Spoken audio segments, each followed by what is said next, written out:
He came at dusk, dust trailing behind his mule, and a coffin strapped tight to its back, a plain pine box, no name, no flowers, no explanation. He didn't speak when he passed the sheriff, didn't nod at the saloon, didn't even look at the preacher on the chapel steps, just tied the coffin post outside the general store, sat on the porch, and waited. By sundown, the whispers had started. Is someone dying? Already dead? Or did he come to kill? But the stranger didn't flinch, didn't answer, not even when a boy asked softly, "Mister, who's the coffin for?" The man stared off toward the hills, eyes older than sin, voice low as thunder, and said, "I reckon we'll all find out soon enough." The town of Whitetail Ridge didn't get many visitors in summer, just dust, dead crops, and folks too stubborn to leave. So when a stranger came riding down Main Street with a coffin strapped to his mule, people stopped what they were doing, not because they were curious, because they were afraid. He wasn't tall, wasn't young, but there was something in the way he rode like the weight of the world sat behind his eyes. He passed the barber's chair, the feed store, the livery, didn't speak, didn't nod. Just stopped in front of the old general store where the porch steps creaked if you looked at them wrong. He climbed down slow, like every joint in his body had something to say about it. Then he untied the coffin and set it gently against the porch rail. Didn't open it. Didn't explain. He just sat beside it and waited. Inside the saloon, old-timers leaned toward the windows. "Who brings a coffin with him?" one man muttered. "No name, no badge, no bags." "Outlaw," another said, "or bounty hunter. I seen one do that in Kansas once. Meant he had work to finish."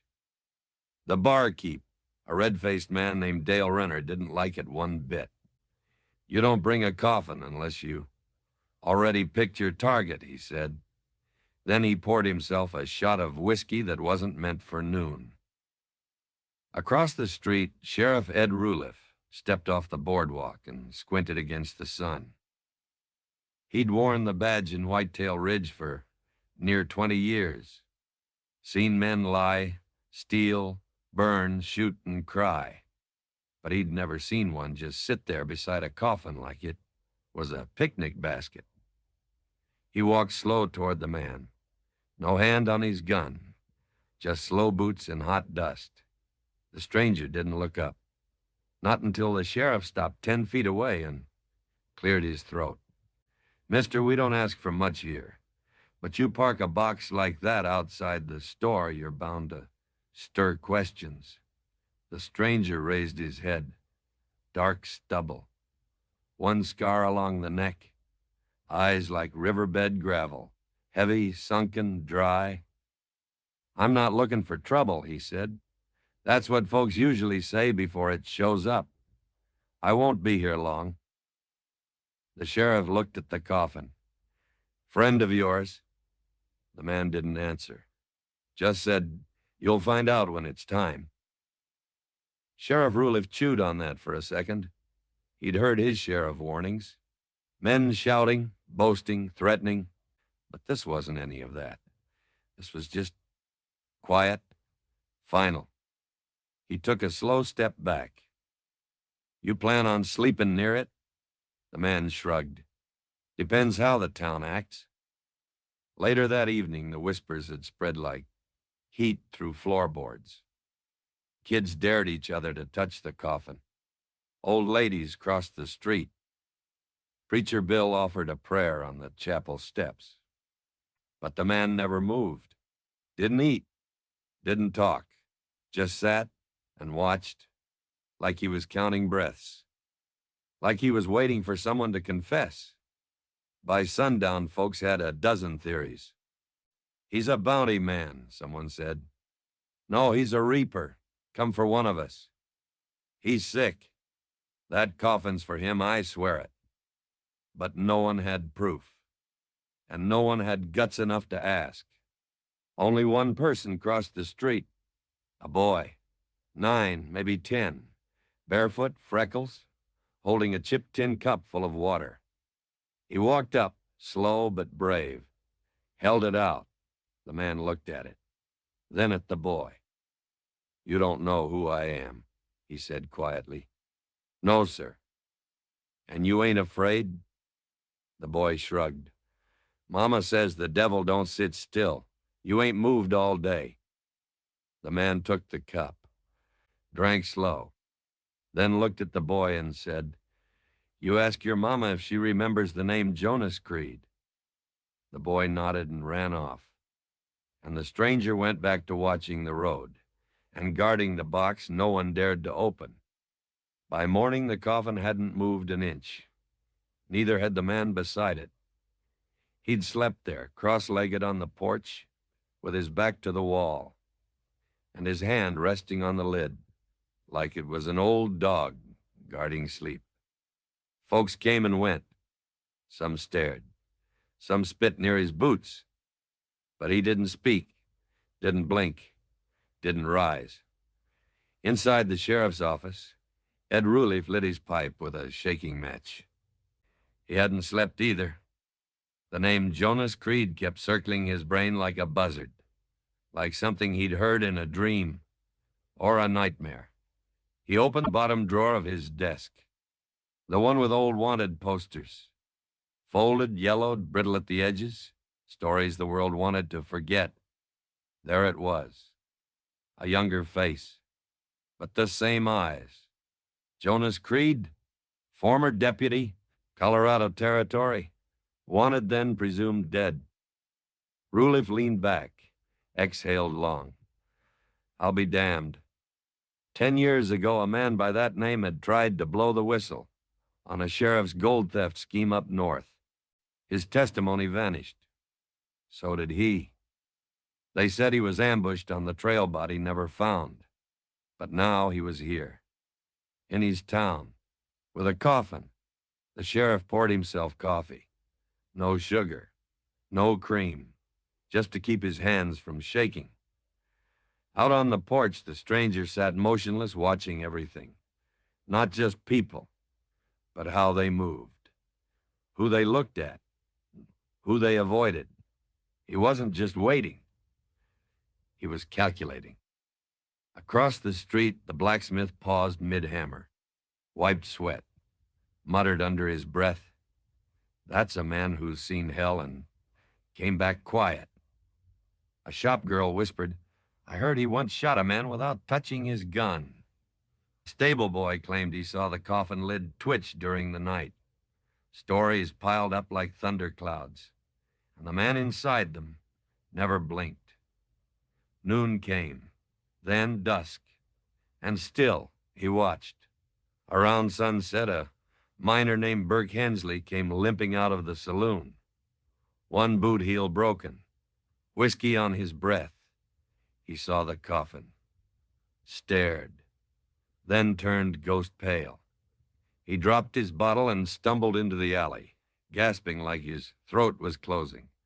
The sheriff found him minutes later. "Hensley," he said, "you know that man?" The miner nodded. No doubt, he whispered. "That's Jonas Creed. And if he's here," he wiped his mouth, eyes wide and sick, "then someone in this town is about to be buried for real." Later that night, lightning cracked somewhere off toward the hills. The kind of storm that didn't bring rain, just tension and noise. The man didn't flinch. He lit a match under his jaw and smoked in silence. Behind him, the coffin caught a flicker of the flame and glowed like a warning. People started locking doors earlier than usual. Candles went out before prayers were said. Even Dale Renner, tough-talking barkeep, kept a shotgun under the counter now and muttered curses with every clink of glass. In the sheriff's office, Ruliff stared at the wanted poster again. It wasn't just the face that haunted him. It was the fact that Jonas Creed had been a lawman once, just like him. And whatever he came for, it wasn't revenge. It was something colder, something righteous. He stepped outside, watched the stranger from across the street. Their eyes met for just a second. The kind of look that says, I remember what you did. Ruley felt that gaze settle in his chest like a stone. He walked back inside, locked the door, and poured himself a drink he hadn't touched in years. By the third day, the stranger was part of the town. Not like a man who belonged, but like a storm cloud no one dared mention. Hanging over everything, dark, still, waiting. He didn't move much, didn't speak unless spoken to, didn't touch a weapon. But somehow every man in Whitetail Ridge walked a little slower near that coffin. The saloon grew quieter, the card games shorter, the laughter fake. Even Dale Renner, who'd run the bar like a battlefield for 20 years, started watching the door more than his whiskey. I don't like it, he muttered to his brother, Sam. That box, that man, he's here for somebody. He just wants us to guess who. Sam shrugged. Then don't give him a reason to guess your name. But that night, reason got washed down with too much rye. A cattle hand named Eddie Knox slammed through the batwing doors around midnight, drunk, hot with pride, and louder than common sense. Where's that coffin hugger? He barked, hiding in the shadows like a ghost. Silence swept the room. Someone looked to the piano player. He just quietly closed the lid. Eddie stumbled toward the front door.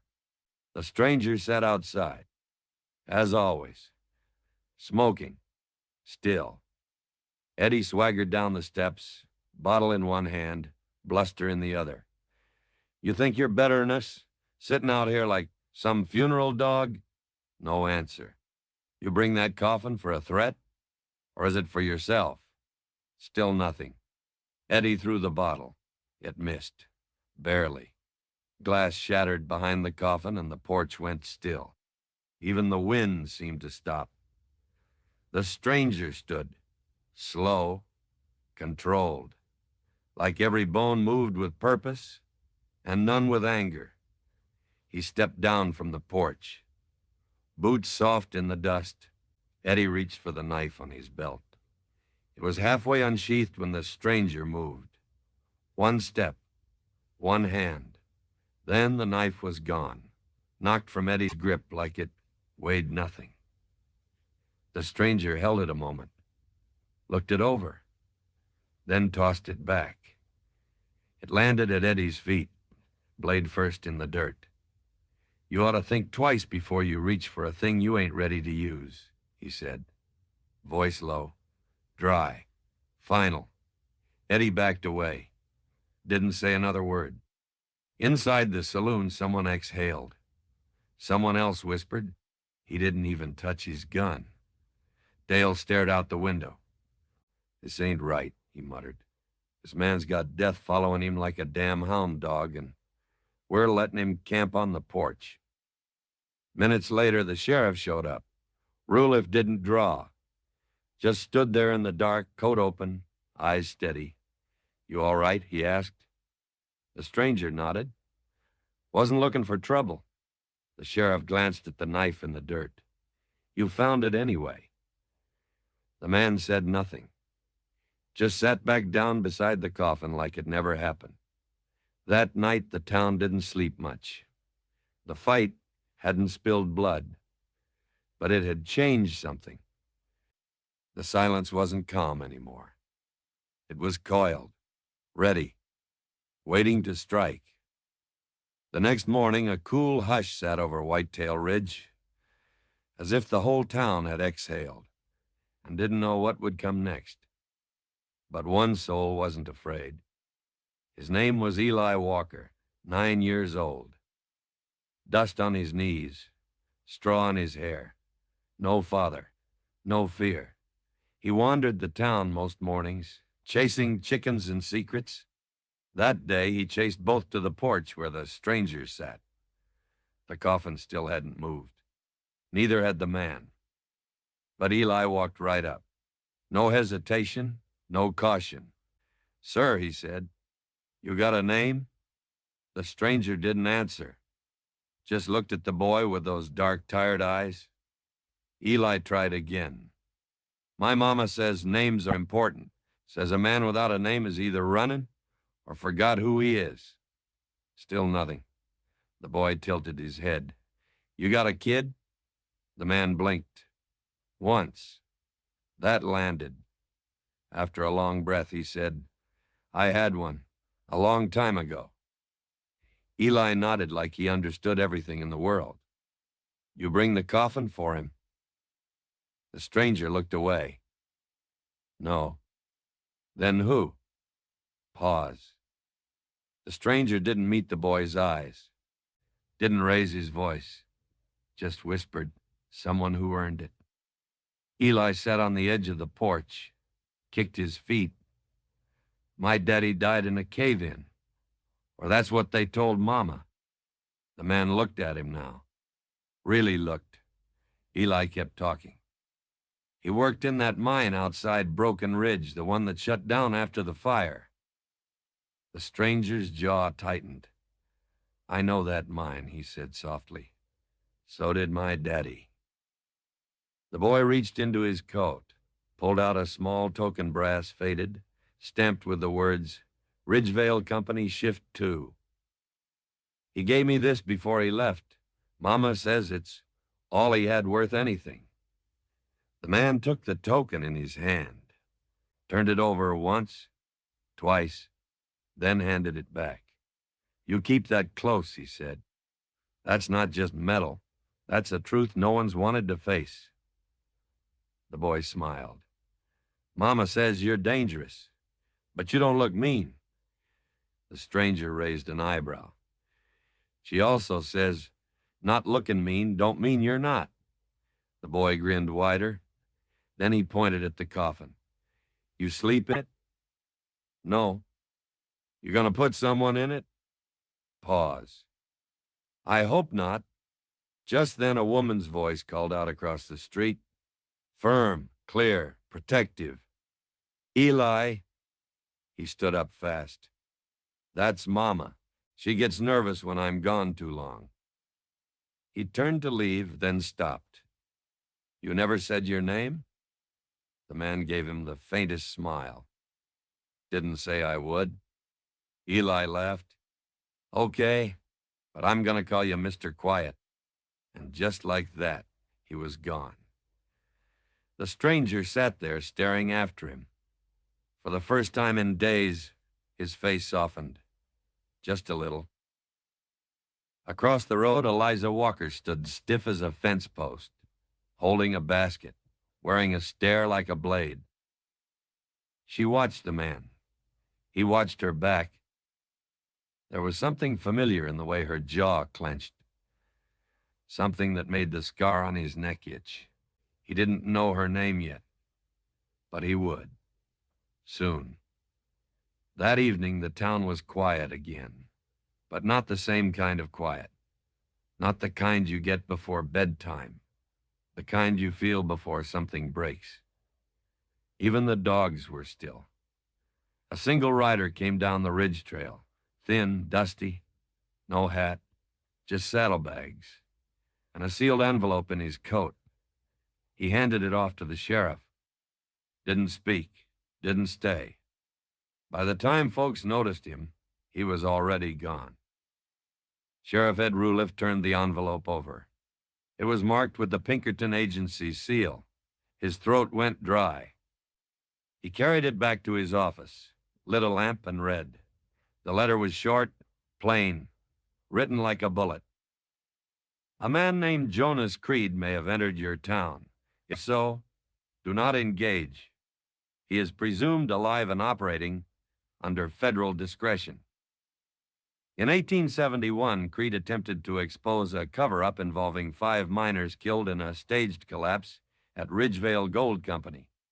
Local authorities at the time falsified records, framed Creed, and declared him dead after a failed ambush. We believe the same men or their kin may reside in Whitetail Ridge. Proceed carefully. If he brought a coffin, it is not for show. Agent Thorne, Pinkerton, Ops East. Ruliff set the letter down, then poured a shot and stared at the flame dancing on his desk. 10 years. 10 years since Ridgevale.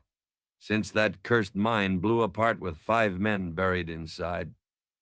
They'd called it an accident, but maybe it never was. He stepped outside, looked across the street.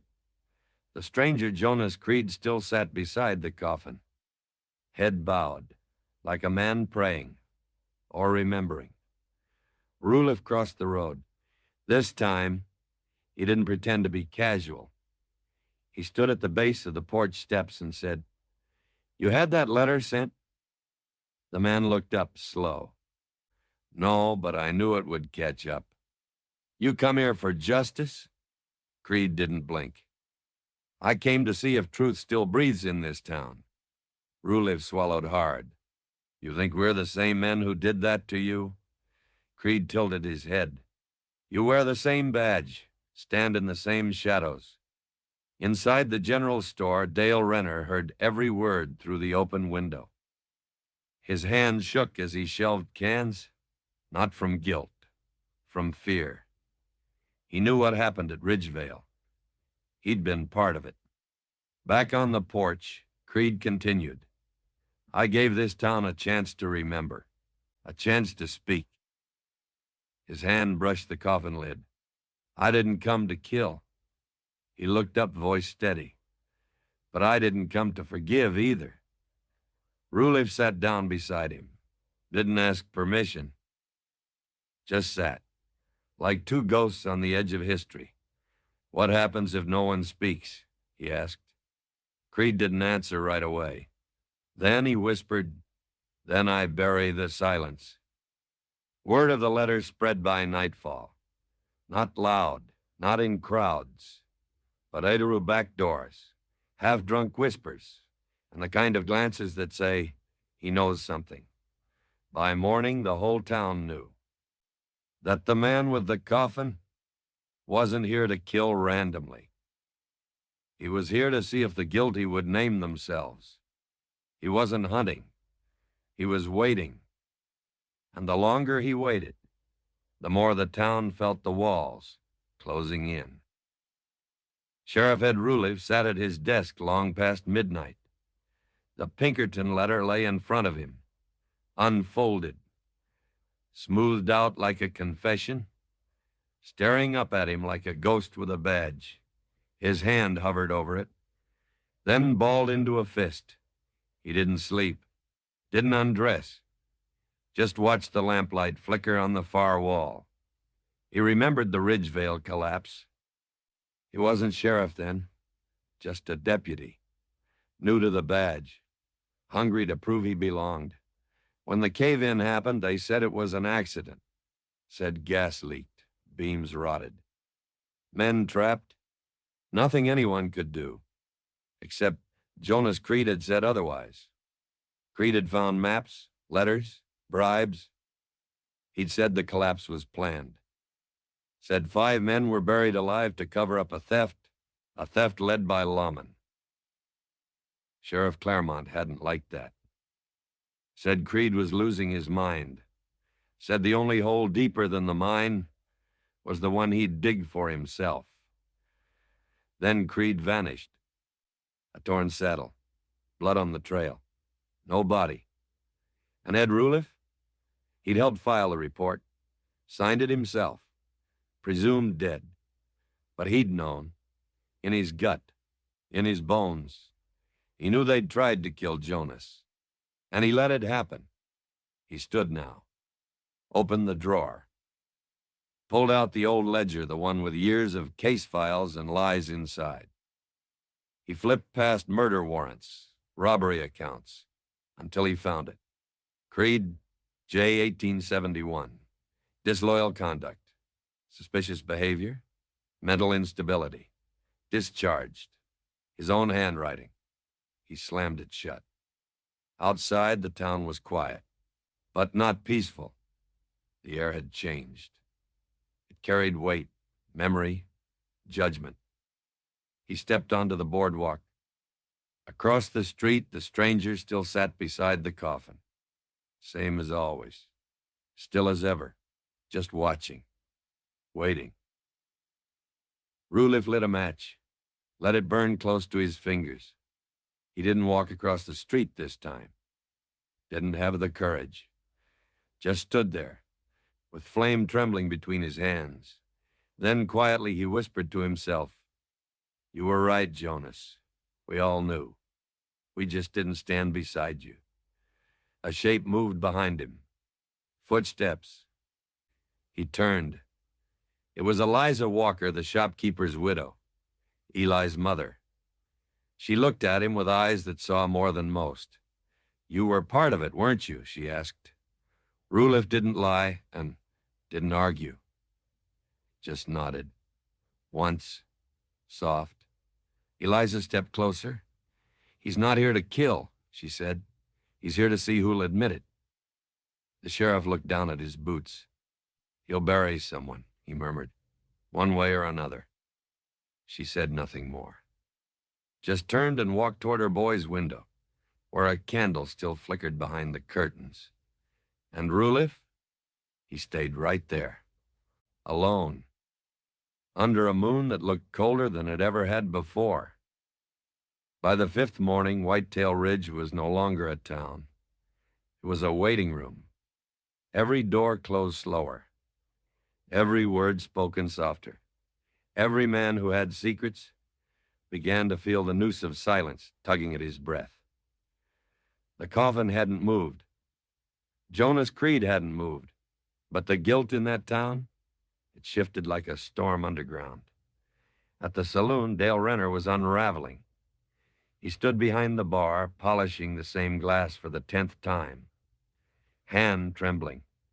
He hadn't slept, hadn't shaved, hadn't prayed in 20 years, but now he mumbled scripture he barely remembered. His brother Sam watched him from the corner. "You got ghosts?" he asked. Dale shot him a look. "No, I got a grave that should have stayed shut." Outside, kids no longer played in the street. Mothers pulled them back from windows. Even the preacher stopped ringing the morning bell. The whole town was on edge, and the edge was getting sharper. That afternoon, Eli Walker returned. He walked right up to the porch and stood beside the coffin like it didn't scare him one bit. The stranger looked down at him. "You always walk toward the dark?" he asked. Eli shrugged. "You don't seem like dark." The man almost smiled. Almost. Eli handed him something, a folded note, written in soft pencil, shaky but neat. "My mama says if a man sits in silence too long, he forgets what truth sounds like. But I don't think you forgot. I think you remember too much." Eliza Walker. Jonas folded the note, tucked it in his coat. Didn't say a word. But he stood, walked slowly across the street, and stepped through the doors of the sheriff's office. Sheriff Ruliffe looked up. He was already standing, already waiting. "You ready?" he asked. Creed nodded. "You want the truth?" Creed said nothing. So Ruliffe reached down, pulled open the bottom drawer of his desk, and took out the ledger. He opened it to 1871, to the page with Creed's name on it. Then he tore it out. Slow, loud, like pulling teeth from history. He set it on fire, let it burn on the desk. "That's not enough," Creed said quietly. Ruliffe looked him dead in the eye. "I know, but it's a start." Then the door creaked open, and in stepped Dale Renner, face pale, shirt damp, hands shaking. "I can't do this no more," he said. Ruliffe turned. "Dale?" But Dale held up a hand. No, I lied. I helped bury the truth. I signed a statement that was false. I said Creed was dangerous. I said he went mad. He looked at the stranger. I helped him fake the ambush. I helped to hide the blood. His knees buckled, but he stayed standing. I'm sorry, he whispered. Creed said nothing, just looked at the coffin. Outside, a wind started to stir, dust in the street, clouds low on the horizon. The kind of wind that knows how to close a story. More footsteps came, one by one. Old miners, a foreman, a town clerk. People who knew and never spoke. They came, not with excuses, but with names. Details, maps, receipts. It wasn't a confession. It was a reckoning. The last to come was Eliza Walker. She didn't say anything. Just stood behind her son, hand on his shoulder. Her eyes met Jonas Creed's. And for the first time since arriving, the man looked tired. Not from hate, from carrying it too long. He stepped outside. The town followed. All of them. Quiet. He walked to the coffin, untied the straps, lifted the lid. And inside was nothing. Just linen. Clean, empty, white. Whispers spread like fire. Was it a bluff? Was it for show? But Creed turned and looked at them all. This coffin was for whoever couldn't face the truth. He paused. But it looks like no one's dying today. He closed the lid, tied it back shut, then tipped his hat to the sheriff. To justice, he said. Ruliff nodded. To the truth that finally showed its face. Jonas Creed stepped back onto his mule. Didn't offer a goodbye. Didn't need to. The town would never forget the man who came to bury lies, but left without digging a single grave. The stranger rode out the same way he came in alone. Slow and without a single look back. The coffin was still strapped to the mule, but now the town understood. It wasn't a threat. It was a mirror. And for once, they didn't look away. Jonas Creed didn't leave tracks you could follow. By the time the sun rose over Whitetail Ridge, he was gone. Not a soul saw which way he turned at the fork past the chapel. Some said he headed west. Others swore he rode north, toward cold country and forgotten borders. But no one followed, not even Sheriff Ed Ruliff, because the truth had already done its work. That morning, Ruliff walked down Main Street, tipped his hat to Eliza Walker, who nodded back without a word. Eli waved. He was cleaning the porch outside the store, humming, smiling in a way that didn't come easy around here anymore. Inside the sheriff's office, the fire had gone out. The ledger was gone, too. Ashes swept away. In its place sat a clean journal, blank, waiting to be written honest for once. Dale Renner sold the saloon to his brother, took the train east, said he needed to find a church or a graveyard. No one argued. The old miners who'd kept their silence for years, they finally spoke to the preacher, told their part, named their sins, and every Sunday after, the church pews stayed just a little fuller. The wind moved different in Whitetail Ridge now. Less bitter. Still dry, but not cruel. Like something old had passed. Like something buried finally found a name. As for Eliza Walker, she took to walking every evening. Same hour Creed used to sit on that porch beside the coffin. She never said it aloud, but she kept a chair on her porch now, facing the road, just in case he ever came back. One day, Eli asked her, "Mama, was he a good man?" She didn't answer right away, just looked out at the horizon, then said he was a man who remembered what others tried to forget. Eli thought about that, then nodded. I hope he never has to carry that coffin again. Eliza smiled, soft and sad. So do I. Far off, where no road reached and no sign stood, a lone man camped beside a creek. No fire, just stars and silence. He unsaddled his mule, brushed down the side, checked the straps on the pine coffin one last time. Then, slowly, he opened it. Inside was a notebook, a pistol, a folded American flag, and one worn photograph of a little girl in her father's arms, smiling, safe, long gone. Jonas Creed stared at it for a while. Then he set it back inside and closed the lid for the last time. He didn't need the coffin anymore. He'd buried what it carried and what it meant. In Whitetail Ridge, people still told stories about the man who brought death but left behind truth. About how silence had a voice once, and how it wore dust scars and a coat with no badge. They didn't call him a hero.